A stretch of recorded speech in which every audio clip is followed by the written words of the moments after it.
Radio. 6:34 y hoy tenemos dos invitados muy especiales. Se tratan de Freddy Zuleta, el gerente general de Enlaza, filial del Grupo Energía Bogotá, y Diego García, el gerente de proyectos de transmisión de energía eléctrica de la región norte de Enlaza. Muy buenos días y bienvenidos aquí a RCN Radio. Muy buenos días, Nailet, muy buenos días para todos los oyentes de RCN Radio. Muchas gracias por este espacio y por poder compartir con ustedes unas noticias excelentes que tenemos con relación al proyecto de transmisión eléctrica en La Guajira y el Cesar. Nailet, muchas gracias por la invitación y muy contentos de estar acá con ustedes y con la audiencia para, como lo mencionaba Freddy, contarles esas buenas nuevas. Bueno, vamos a hablar de esas nuevas buenas aquí en el departamento de La Guajira sobre todo. Sí, así es.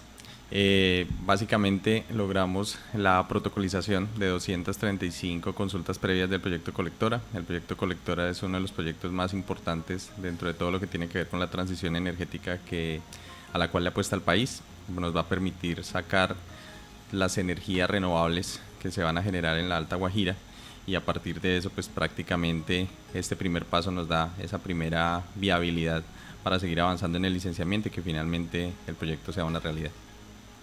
Bueno, y hablando del NASA, del Grupo de Energía Bogotá, se anunció la protocolización con acuerdos de las consultas previas, comunidades étnicas certificadas para el proyecto Colector. Háblenos un poco de eso. Claro, Nailet. El mundo habla de la transición energética, y transición energética básicamente es reemplazar energías que vienen de orígenes fósiles, hidrocarburos, energías térmicas, por energías que se renuevan, que son mucho más amigables con el medio ambiente. En Colombia, la posibilidad de producir esas energías básicamente está en el norte del país, solares o eólicas, o sea, que vienen del viento. Las eólicas, la mayoría también a su vez están en La Guajira. Pero si usted se pone a pensar, los consumos de energía más importantes de Colombia no están en la costa, están en el centro del país. Quiero decir en cantidad, el porcentaje más grande de la demanda. Y no hay una infraestructura energética que lleve, una infraestructura eléctrica que lleve esa energía de donde se puede generar, de donde hay el mayor potencial, a donde se va a consumir en su mayoría. Y eso es la línea de transmisión de Colectora, que es de la que algunas personas hablan. Esa línea de transmisión, para poder ser construida a lo largo de 470 kilómetros, pues requiere cruzar el territorio de más o menos 235 comunidades, la mayoría de ellas Wayuu. Ahí están incluidos los pueblos de la Sierra Nevada de Santa Marta y algunas comunidades, resguardos, yucpas, pero la gran mayoría son comunidades Wayuu. Entonces, ese proceso de construcción no es posible sin adelantar una consulta previa, sin hacer una socialización del proyecto de vida, sin entender los impactos que eso puede generar en las comunidades socioculturalmente y sin llegar a acuerdos sobre cómo se pueden compensar esos impactos. Eso es precisamente la consulta previa y eso es lo que acabamos de terminar. Acabamos de protocolizar el día de ayer la última de esas 235 consultas previas con ese mismo número de comunidades, con el ánimo de decir, bueno, este es el proyecto, esto es lo que va a causar, esta es la manera como lo vamos a manejar y esta es la manera como vamos a compensar esos impactos. Con ese hito pasamos al proceso de licenciamiento ambiental y luego a la construcción, pero hoy estamos compartiendo un hito muy relevante que es esa culminación de las consultas. Así es, y es que precisamente el Ministerio del Interior, Luis Fernando Velasco, ayer en el evento del Pacto de Firmas por la Transición Energética, él informó que se completó el 100% de consultas previas para la construcción de la línea de transmisión de Colectora en La Guajira, que serían de 72 kilómetros. 475 realmente, ahí el ministro tuvo un pequeño lapsus en el Twitter, pero luego lo aclaró más adelante, son 475 kilómetros. Y cuéntanos a cuántas comunidades beneficiaría, obviamente a todo el país, pero aquí sobre todo en el departamento de La Guajira. Si quieres, Diego, comparte con el número de municipios y sí, por dónde pasamos. Entonces, los territorios. De los municipios por los cuales pasamos en La Guajira, hablamos de 235 de todo el proyecto. Entonces acá es importante contarles que el proyecto lo tenemos dividido en dos etapas a nivel del tendido de líneas. El primer tramo va desde La Loma, que queda en el Cesar, hasta Cuestecitas, que ya estaríamos en La Guajira. Acá tenemos 12 comunidades con las cuales ya hicimos el proceso de consulta, un proceso digamos que iba un poco más avanzado, y en ese tramo ya tenemos licencia, ya vamos a arrancar construcción a partir del segundo semestre de este año.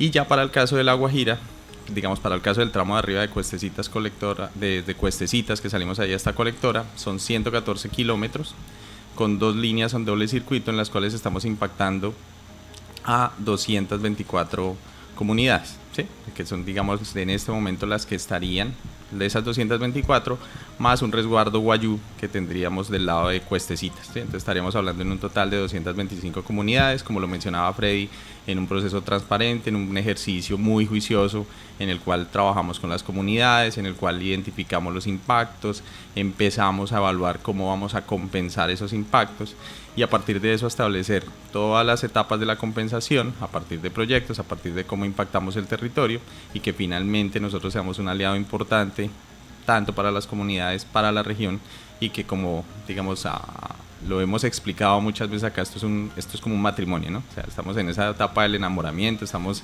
como conociéndonos, pero realmente aquí nos vamos a quedar durante mucho tiempo. Entonces la idea es que en esta primera etapa finalmente nos sirvió un poco para colocar las reglas de juego, pero en adelante es un poco cómo vamos a trabajar, cómo entre todos vamos a construir el proyecto y a su vez también cómo vamos a ir construyendo todos esos proyectos y esa inversión social que finalmente se ha venido adelantando en esta etapa. Y hablando de esa inversión, ¿cuánto sería la inversión para esa construcción? En este momento estamos hablando de más de 40.000 millones de pesos, más o menos. Eso va asociado obviamente a una serie de proyectos que yo creo que Freddy ahí nos amplió un poco más. Sí, esos 40.000 millones de pesos son solo los proyectos de compensación sociocultural para las comunidades, no la inversión en las torres, en la línea de transmisión, que es un valor muchísimo mayor. Obviamente, en términos económicos, el mayor porcentaje está en los fierros, como diría uno, para que esa línea sea una realidad. Pero en solo compensaciones, en proyectos de agua, de salud, en proyectos de educación, en proyectos de telecomunicaciones o de conectividad en Internet o incluso en energía eléctrica para las distintas comunidades, la inversión va a estar por encima de los 40.000 millones de pesos. Y también hablábamos de cuando la ministra de Minas dijo que la transición energética justa en La Guajira estaba perdida y que la concertación era inviable. ¿A qué exactamente se hacía referencia con las comunidades Guayú? Yo creo, Nelly, que ahí hay que entender un poco el proceso normal que hemos venido viviendo. Los proyectos inicialmente nacen como iniciativas privadas. El gobierno dice, quiero hacer una transición energética, quiero generar energías solares y eólicas, y aparecen unas iniciativas que dicen, bueno, yo puedo hacer este parque, yo puedo hacer aquel otra granja solar, yo puedo hacer esto, y se determina en unas licitaciones quiénes se comprometen a entregar unas energías.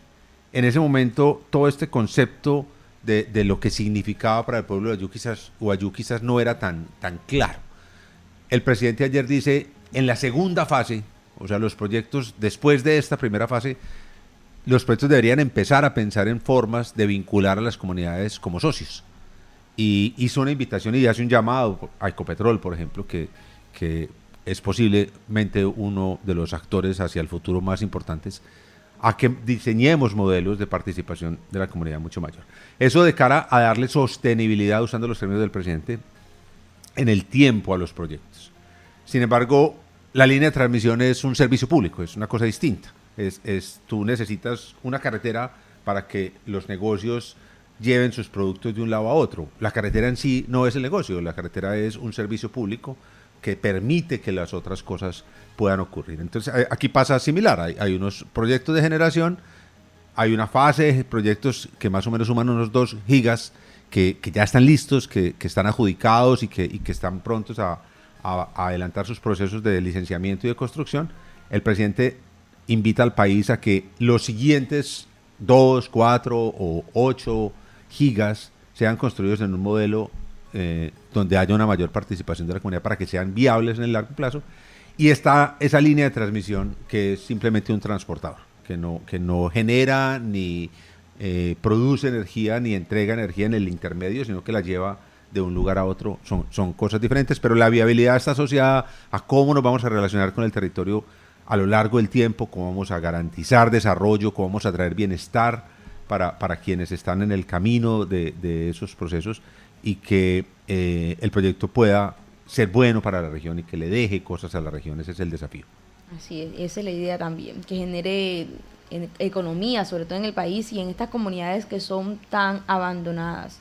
Y bueno, y volviendo también a lo de la construcción, nos decías que en el segundo semestre arrancaría esta construcción de proyecto de colectora. ¿Por cuánto tiempo sería? A lo que nos referíamos ahorita con lo que vamos a arrancar la construcción es el tramo que queda en la parte del Cesar, llegando hacia La Guajira en Cuestecitas. Y la construcción estaríamos esperando terminarla para el primer semestre del 2025, ¿sí? Que sería la conexión de la subestación La Loma, que esa parte ya la tenemos prácticamente en un 90%, es decir, es la parte más avanzada del proyecto.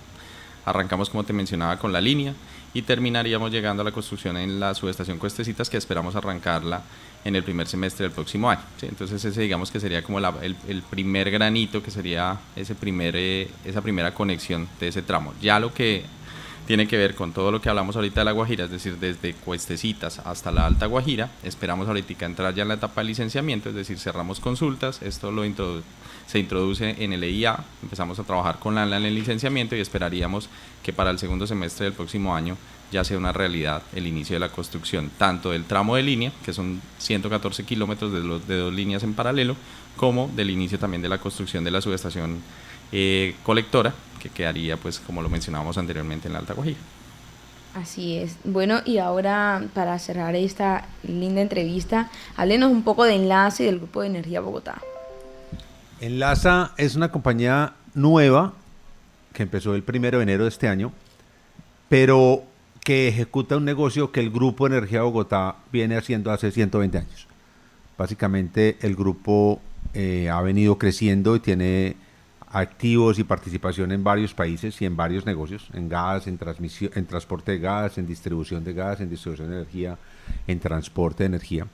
Entonces el grupo decide que quiere que todo ese servicio público de la transmisión sea ejecutado por una compañía que se especialice en eso, que tenga su junta directiva y tenga todo su equipo técnico concentrado en hacer la transmisión para prestar un servicio mucho mejor, mucho más sólido, y lo saca del grupo. Entonces crea Enlaza y nos dice como mandato, bueno, vamos a participar en la transición energética justa con el servicio público de transmisión, y eso es a lo que Enlaza se dedica. Y el grupo sigue siendo aquel holding que tiene negocios en distintos países y en distintos sectores y separa un poco esas funciones, pero Enlaza es entonces ahora la compañía de transmisión eléctrica del Grupo Energía Bogotá. Bueno, muchas gracias por asistir aquí. Ellos son los ingenieros Freddy Zuleta, el gerente general de Enlaza, filial del Grupo Energía Bogotá, y el doctor Diego García, el gerente de proyectos de transmisión de energía eléctrica de la región norte de Enlaza. Son las 6:47 de la mañana. RCN Radio. Más calidad de vida. Señor usuario, las conexiones de gas natural domiciliario no autorizadas y manipulación de los equipos de medición pueden generar un alto riesgo de accidente a su vivienda y encarecer el servicio de gas natural. Puede denunciar este tipo de acciones fraudulentas a través de la línea telefónica 164. Con gases de La Guajira. Mega Prima, con tu éxito, una promo caída del cielo. Aprovecha descuento